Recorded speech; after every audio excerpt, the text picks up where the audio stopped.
Hello বন্ধুরা, আজকে সকাল সকাল আমি আমার ফলের বাগানে চলে এসেছি।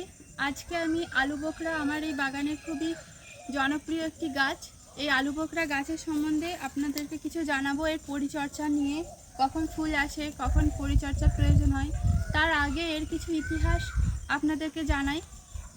এটার ইংরাজি নাম হচ্ছে প্লাম এবং সায়েন্টিফিক নেম হলো প্রুনাস ডোমেস্টিকা।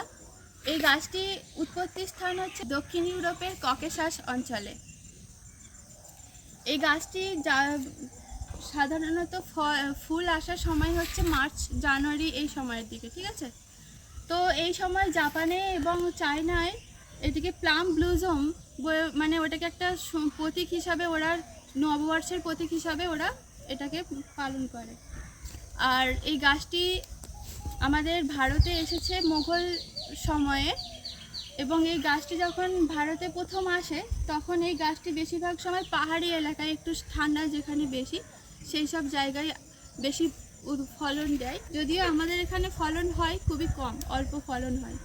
খুবই রসালো এই ফলটা, যখন কাঁচা অবস্থায় থাকে খুবই রসালো একটি ফল কাঁচা অবস্থায়। আর মেনলি আলু বোখরা বলা হয় যখন এই ফলটা শুকনো, যে ফল, শুকনো ফলটা বিরিয়ানিতে আমরা জানি ব্যবহার করা হয় আলু বোখরার ফল। আর আমাদের দক্ষিণ এশিয়ার দেশগুলোতে এই রমজান মাসে ইফতারের সময়ও আলু বোখরা ফল খাওয়া হয়।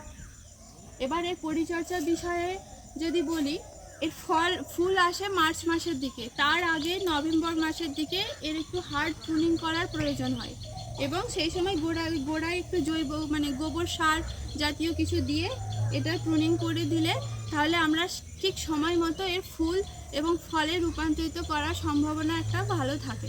তো সেই এখন নভেম্বর মাস, যদিও এই গাছে আপনারা এই ফুল আসে হালকা পিঙ্ক বা হোয়াইট কালারের, এর গাছে এখন অল্প অল্প ফুল আছে। এই দেখুন, এখানে ফুল আছে, এখানের এই দিকের ডালে অল্প বিস্তর ফুল রয়েছে। যদিও এই টাইমটা ফুলের টাইম নয়, এখন এর প্রুনিং করব যাতে করে আমরা সামনে ফুলের সিজনে পুরো গাছ জুড়ে ফুল পেতে পারি। প্রুনিং করার পর আপনাদেরকে দেখাচ্ছি। প্রুনিং করার পরে গাছটার এইরকম লুক দাঁড়িয়েছে।